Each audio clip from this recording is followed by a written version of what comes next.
This is a country that's known war for 30 years. That may be how you know Afghanistan. I've been coming here for much of that time. And there's another country too. Everyone who matters seems to have gone through here. Emperors, explorers, conquerors, and just the curious. There's just something about this country and its people that captures the imagination and interest. I always say, no one comes to Afghanistan once. I'm on a journey through a land I've grown to love. A place that continues to amaze. I wouldn't have expected the head of the Islamic shrine to be riding a Buzkashi horse. You never know who you'll meet. Oh, you're the only Japanese sushi chef in Afghanistan. Well, they allege that you're involved in the drugs trade. They allege that you're the main power broker. They even allege that you support the Taliban. Are you proud to be Afghan? Yeah, why not? I'm Really? Afghan, yeah. I'm going on a journey to take you beyond the headlines.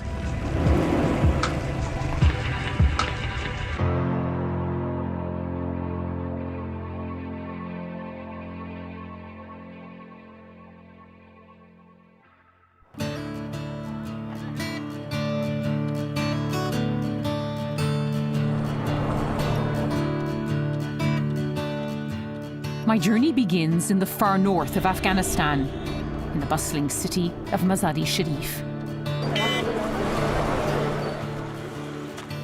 It's the day before the first day of spring, the first day of the new year, Nowruz. Afghans travel from across the country to be here to celebrate this ancient Persian tradition.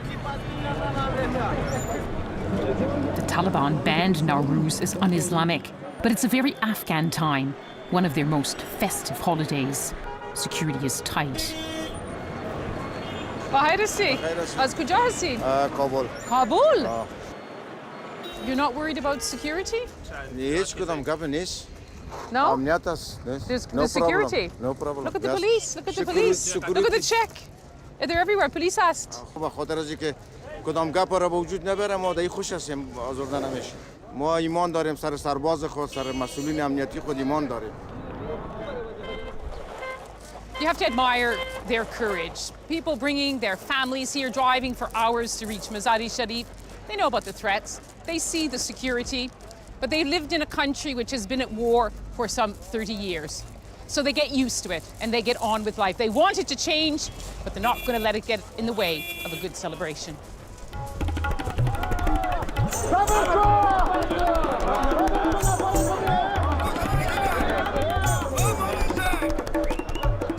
And what better way to celebrate the new year than with one of the much-loved traditions of the north?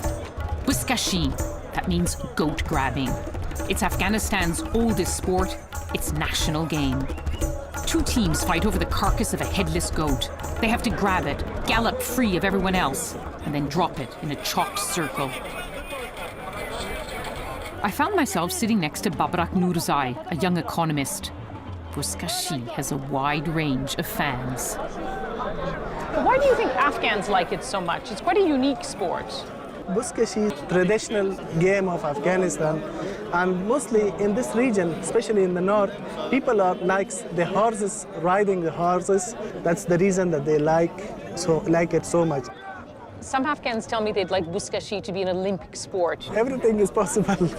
If it's part of Olympics, then Afghan will like that very much. But that would mean countries all over the world would have to play it. Do you think they would?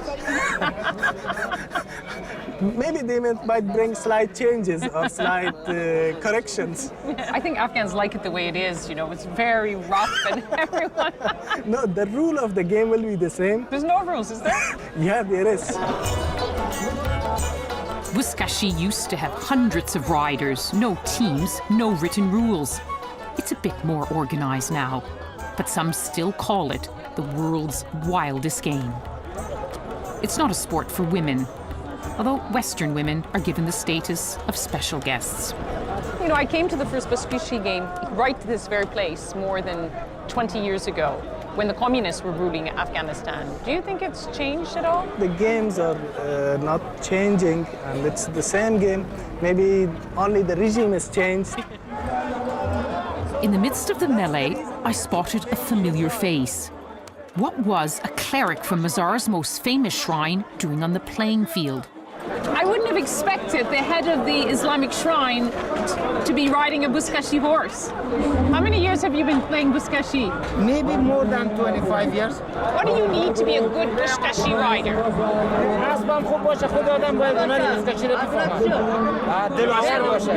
Afarin, congratulations. Buzkashi used to be the game of choice for rival warlords. The rich own the horses, they host the match. Today's teams are sponsored by big business, but it doesn't change the spirit. It's almost like an Afghan election. One team said they won, and then the other team came and said, no, they didn't win, it's fraudulent. They didn't go all the way to the end of the field. The disputes raged. One team declared a boycott. I decided it was time for me to go too.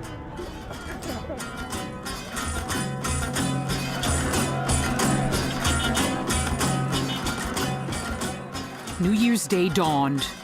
More than 100,000 people had turned out.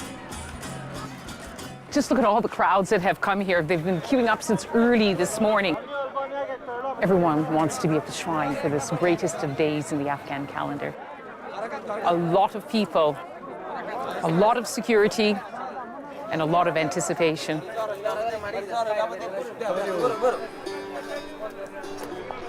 Mazar-e Sharif means noble shrine, and this is it. In this Muslim nation, the day begins at the exquisite blue-tiled shrine of Hazrat Ali, the Prophet Muhammad's son-in-law. He's believed to be buried here in this sacred place. Just look at the birds. They have this belief here that if a brown bird comes in and joins the white birds, that within 40 days that bird will also be white. A place where the faithful believe prayers are answered and on Nowruz, wishes are made.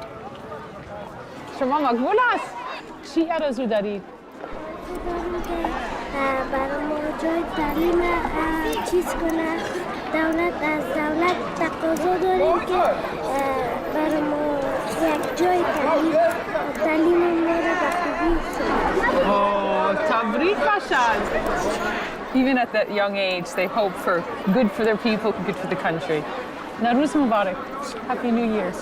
با درود و شاد باش به مناسبت فرارسیدن جشن باستانی ملی و بین‌المللی نوروز. In a country where much has been lost, Afghans hold on to their traditions. They never fail to honor old friends. That means a warm welcome from Basir Babai on Afghan national TV. So much for keeping a low profile. The last time I was here, it was a snowstorm in Mazar-e Sharif.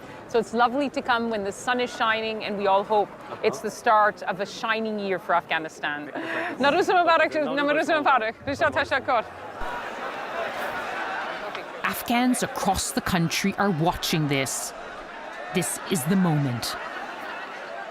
The raising of the Janda, the Islamic banner, heralds the start of a new year. But it's much more than that.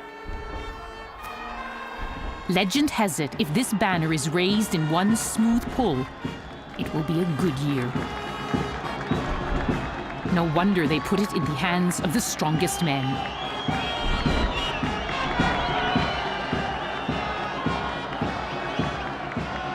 You could just feel the excitement here and the anticipation and relief when the Janda went up in one smooth motion.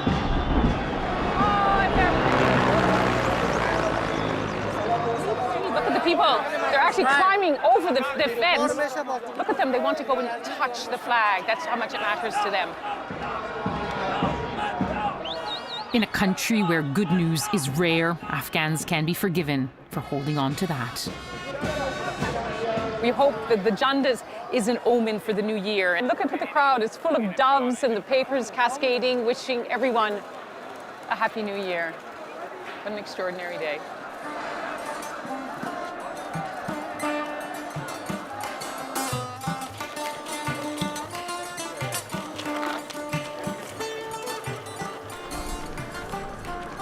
There's such an open feeling in Mazar-e Sharif. It's the wide avenues with the open shops. You see more women on the streets here. The sense that it's safe to stroll on a warm spring day. Mazar-e Sharif is a good city. It has good security. It's a good city for young people like you? For everyone. Really? Yeah. No fighting, no explosions. Is your padera shema? So my father, he says that if you need carpet, and a low price I will give for you everything that you want. Yeah. Low price. If he's a good carpet seller, he will give me a high price. No. I've always loved carpet shopping, even if I'm just looking. You never know what will turn up. 9/11 one. Twin Towers. Who buys this one? Harija from the tourists. Afghans tell many of their stories in the carpets that they weave. These are the carpets, sadly, that were woven during the decade-long Soviet occupation of their country. Millions of Afghans were forced out of the country, and suddenly, instead of flowers and birds and faces and lovely intricate designs being woven into the carpets, you had the Kalashnikov rifles, the tanks, the grenades. You know, a country, look, covered with military vehicles, and suddenly this became the story of Afghanistan, woven right into their carpets. It's a story still glorified by those whose own history is woven through it, like General Atta Mohammed Noor. In the 80s, he was one of the mujahideen who waged jihad until the Soviet army was forced to retreat. He's still fighting to keep fit. At 6 a.m., this is how Governor Atta starts the day. صباح خير والی صاحب. صباح خیر. چطور هستی؟ هستی؟ جان جور؟ هستی؟ هر روز اینجا میایید؟ هر روز بله. من نماز صبح که میخونم، ولی هر قدر که مصروف هم بودم باشم سپورت خدا میکنم. آها. میتونی که من مسابقه بدی؟ Okay. Maybe not the best decision. Governor Atta is not a man who likes to lose. من بسیار تیزم رفتم میکنم. You have more practice. خانم لی داره و میرم باز ببینیم که چقدر با سرعت دارم. حالا فهمیه که من ورزشکار هستم. خب فعلا سپورت جهاد است. جدا نوعی از جهاد صحیح برای خود شخص. چند سالگه؟ اینجا باش ممکن 22 ساله باشه. 22. 22. 22 years old fighting. How many years were you in the jihad like that, in those conditions? 10 ساله که 3-4 ساله که 14 ساله که بودم میکردم. خب این زندگی سخت است. وقتی که زندگی بسیار سخت بود. How life has changed. اینجا بنگول است. کل دیزاینرش خودم هستم. هیچ کسی باورش نمیه. بله. ها. Most Afghans would find a lot of this unbelievable. چرا ما در کوه بسیار زندگی کردیم در دوران جهاد و مقاومت کوه خوشم میاد. به خاطر نمونه ای از کوه اینجا دیزاین کردیم.